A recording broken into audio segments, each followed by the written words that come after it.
ఎమ్మెల్యేల 5 అనర్హత పిటిషన్లపై శాసనసభాపతి ప్రసాద్ కుమార్ మరికాసేపట్లో తీర్పు వెలువరించే అవకాశం ఉంది. పూర్తి వివరాలు మా ప్రతినిధి తిరుపాలరెడ్డి ప్రత్యక్ష ప్రసారం ద్వారా అందిస్తారు.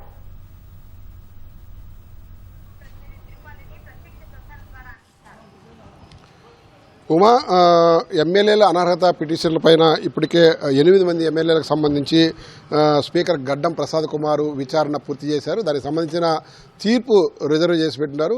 అయితే సుప్రీంకోర్టు ఇచ్చిన ఆదేశాల మేరకు ఈ నెల 19వ తేదీ లోపల ఎమ్మెల్యేల అనర్హత పిటిషన్ల పైన స్పీకర్ తుది నిర్ణయం తీసుకోవాల్సింది. మనకున్న సమాచారం మేరకు ఈవేళ మధ్యాహ్నం 3:30 గంటల ప్రాంతంలో అధికారికంగా ఈ ఎమ్మెల్యేల అనర్హత పిటిషన్లపైన స్పీకర్ గడ్డం ప్రసాద్ కుమార్ తుది తీర్పు ఇచ్చే అవకాశం ఉన్నది. ప్రధానంగా ఎమ్మెల్యేలు తెల్లం వెంకట్రావు, బండ్ల కృష్ణమోహన్ రెడ్డి, టి ప్రకాష్ గౌడ్, గూడెం మహిపాల్ రెడ్డి, అరకెపూడి గాంధీ ఈ 5 మంది ఎమ్మెల్యేలకు సంబంధించి బీఆర్ఎస్ నాయకులు వివేకానంద్, రాజేశ్వర్ రెడ్డి, కల్వకుంట్ల సంజయ్, చింతా ప్రభాకరు, కల్వకుంట్ల సంజయ్ వీళ్ళు అనర్హత వేటు వేయాలని చెప్పేసి స్పీకర్కు ఫిర్యాదు చేశారు.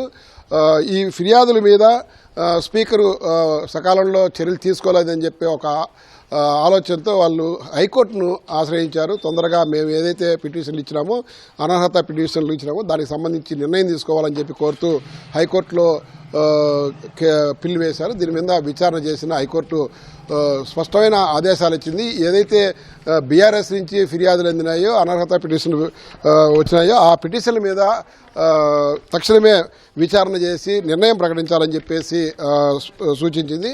అయితే గడువు ఇన్ని రోజుల లోపల చేయాలన్న గడువు ఎక్కడ లేకపోవడంతో దీని మీద ఈ తీర్పు మీద బీఆర్ఎస్ సంతృప్తి చెందలేదు.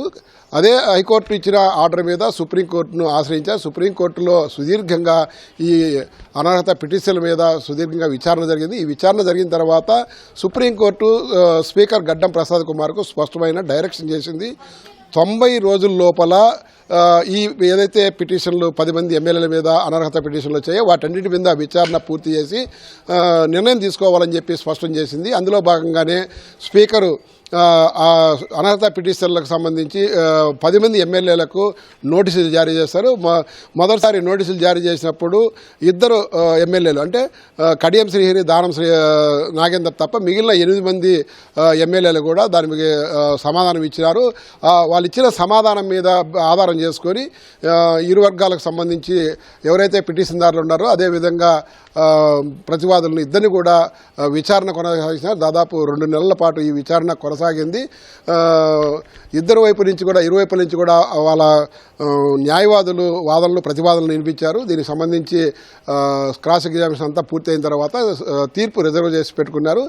ఈవేళ దానికి సంబంధించి ఆ వాదనలు ప్రతివాదనలు విని స్పీకరు తీర్పు ఈరోజు ఒక 5 మంది ఎమ్మెల్యేలకు సంబంధించి కొద్దిసేపట్లో తీర్పు వెలువడించేదానికి సిద్ధమైనట్టుగా సమాచారం ఉన్నది. అందులో తెల్లం వెంకట్రాము, బండ్ల కృష్ణమోహన్ రెడ్డి, టి ప్రకాష్ గౌడ్, గూడెం మహిపాల్ రెడ్డి, అదేవిధంగా ఆర్కేపూడి గాంధీ ఈ 5 మంది మీద మరి కాసేపట్లో స్పీకర్ గడ్డం ప్రసాద్ కుమార్ నిర్ణయం తీసుకొని ఆ నిర్ణయాన్ని ప్రకటించనున్నారు.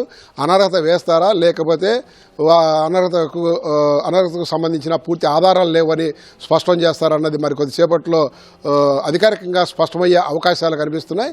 అదేవిధంగా మరో 3కు సంబంధించింది పోచారం శ్రీనివాసరెడ్డి, కాలే యాదయ్య, అదేవిధంగా డాక్టర్ సంజయ్ ఈ 3కి సంబంధించి రేపు తుది తీర్పు వెలువడే అవకాశం ఉన్నది. అంటే మొత్తం 8 మందికి సంబంధించి ఈవేళ రేపు 2 రోజుల పాటు రెండు బులెటిన్లలో వీళ్ళకి సంబంధించిన తీర్పు వెలువరించే అవకాశం ఉన్నది. మిగిలిన 2 దానం నాగేంద్ర అదేవిధంగా కడియం శ్రీహరి వీళ్ళిద్దరికి సంబంధించి మరొకసారి కూడా నోటీసులు జారీ చేశారు. ఆ నోటీసులకు కూడా వాళ్ళు సమాధానం ఇచ్చేదానికి కొంత సమయం కావాలని కోరినట్టుగా సమాచారం ఉన్నది. దాని మీద ఎలాంటి నిర్ణయం తీసుకున్నా ఏ విధంగా ముందుకు పోతారన్నది తెలియాల్సింది. వాళ్ళకి సంబంధించి ఇప్పటివరకు విచారణ కొనసాగలేదు. పార్టీ పరంగా తీసుకున్నట్లయితే వాళ్ళు ఇప్పటికే కాంగ్రెస్ పార్టీలో చేరినట్టుగా కొంత ప్రాథమిక ఆధారాలు ఉన్నాయి కాబట్టి వాళ్ళిద్దరు కూడా రాజీనామా చేసి ఉప ఎన్నికలకు పోయేదానికి సిద్ధమవుతున్నట్టుగా మనకు కాంగ్రెస్ పార్టీ వర్గాల ద్వారా తెలుస్తోంది. ఎప్పుడు రాజీనామా చేస్తారు, ఎప్పుడు ఉప ఎన్నికలు రాబోతాయన్నది మనం వేచి చూడాల్సింది. అయితే ఇప్పటికే ఏఐసిసితో సంప్రదింపులు జరుపుతున్నట్టుగా తెలుస్తోంది. సంప్రదింపులు జరిపి ఏఐసిసి నుంచి స్పష్టమైన హామీ వచ్చినట్లయితే కూడా ఇటు కడియం శ్రీహరి గారి అటు దానం నాగేంద్ర గారి ఇద్దరు కూడా రాజీనామా చేసి ఉప ఎన్నికలకు వెళ్ళే అవకాశం ఉండాలి. మిగిలిన 8 మందికి సంబంధించి విచారణ పూర్తయింది కాబట్టి దానికి సంబంధించి ఈవేళ 5 మందికి, రేపు 3కి సంబంధించి స్పీకర్ గడ్డం ప్రసాద్ కుమార్ తన నిర్ణయాన్ని ప్రకటిస్తున్నారు. అది ఏ నిర్ణయం, ఎలాంటి నిర్ణయం వస్తుందని మనం కాసేపు వేచి చూసినట్లయితే కూడా స్పష్టమవుతుంది. Over to studio.